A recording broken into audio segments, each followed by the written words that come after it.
So in the almost 100 years of publication, Superman has had a bunch of villains, some iconic ones who have stayed the test of time, and some forgotten ones who over time fell into obscurity, like the one for the topic of this video, who most people probably won't know, but who is still immensely powerful, and it is none other than Gog. And who is Gog, you might be wondering to yourselves? Well, let's get into it. The story initially picks up in Smallville with none other than the Teen Titans, as they are doing a little patrolling job, and as they are simply just talking amongst themselves, suddenly there's a giant crash as something has seemed to have fell from the sky. Cutting over to the Daily Planet, we see Superman, now as Clark Kent, doing his daily job and routine, when suddenly a super hearing picks up something, faint whispers of a voice, and with Clark giving it his full attention, he immediately picks it out as Superboy. So with his super speed, he makes it to a nearby closet room where he changes into the Man of Steel and heads off. As we see, the Teen Titans need all the help they can get, as Gog has Superboy by the throat, saying, "Now little Superman, did you signal for help? And is he coming?" And as Superboy does nothing more than smile, Gog says, "Excellent. Now, let's deal with you before he gets here," before throwing Superboy through a truck and some buildings. And as some of the civilians watch in awe, one guy says, "Oh my god." But as the villain walks closer, he says nothing more than, "No, Gog." As he proceeds to walk up to finish Superboy off with his spear-like weapon, crackling with energy, and as he raises up ready to do the deed, he looks up and sees none other than Clark himself rushing in, beating him to the ground, before doubling back and hitting a double fist move on him. And as the other Teen Titans finally catch up to help Superboy, we see Superman is knocked back into a tree, saying, "Oof, that guy can hit." And as they have a quick second to catch their breath, he gives the Teen Titans a new task, to get all the civilians out of the area, as he doesn't want any casualties. And as they race off, we see Gog finally rejoin the battle, saying, "Prepare to die, Superman." And as Gog and Superman start their little battle, it is very clear that it is one-sided, with Gog not even being able to land a hit, as Superman just wails on him. And as Superman continues to lay the beatdown on him, he unfortunately gets too cocky, while essentially lecturing Gog on how every villain he fights says they're gonna be the one to kill the Superman. But in this moment, Gog manages to catch Superman off guard and stabs him through the stomach with his weapon as Superman screams out in pain. But as soon as this happens, the Teen Titans rejoin the fight, with Superboy knocking Gog off his feet as Superman pulls the weapon out of his stomach, and as he does, it reveals his wounds are glowing green with synthetic liquid kryptonite. And as Superboy and Gog continue to fight, it seems it's pretty one-sided, with Gog being the one laying the beat down this time, as Superman catches his breath for a second. But Superman is able to rejoin the fight, smacking Gog away with his own weapon, completely shattering his helm and seemingly taking him out of the fight. And as Superboy and Superman talk for a second as they are both hurt, they start to question, who is this guy and why is he here trying to destroy Smallville? But then they look up where his body should be, but he disappeared, with Superman asking, "What? Does he have super speed?" As suddenly Gog seems to materialize behind them, stabbing Superman once again in the back while knocking Superboy down. As you see, Gog has special time abilities. The source where Gog derives his power from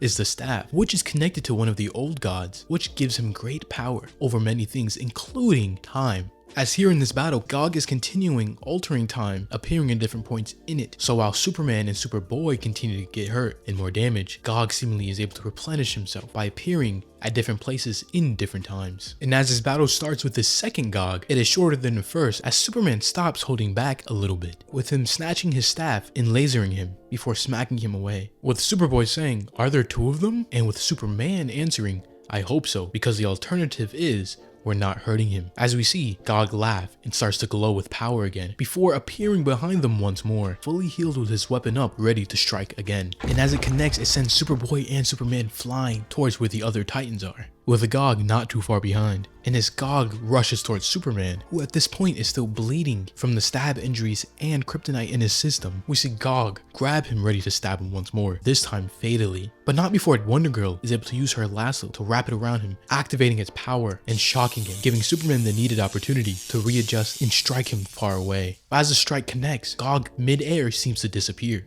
once again, leaving Superman confused, saying, "Who is this guy?" Superman then tells the rest of the heroes that he's going to fly north to a military base that's abandoned where he can draw him out. But just as Superman flies off, we see Gog materialize behind the Titans, saying, "Save yourself, little ones, and if you choose to return with any so-called help, be sure to bring a pair of adequately sized caskets," before laughing and flying off after Superman. And as Superman finally arrives, we see him holding his stomach, slowly bleeding from the damage and kryptonite affecting his system. But it seems Superboy followed right behind him, and unfortunately, Grog is right behind Superboy. And to make matters even worse, earlier when Superman told the Titans to save the civilians, it seems Kid Flash and Wonder Girl moved the civilians from downtown Smallville to here in the abandoned facility. And with Gog knocking both of the superheroes down underground into the base, Superman tasks Superboy with getting the civilians out of there, leaving Superman and Gog in another 1v1. And as Superboy flies out, he sees a giant explosion go off. And as Superboy races back in, yelling Superman's name, he sees his hand stick out from rubble as Gog appears behind them once more. And in the next panel, we see Superboy holding Superman's seemingly lifeless body, screaming no as Gog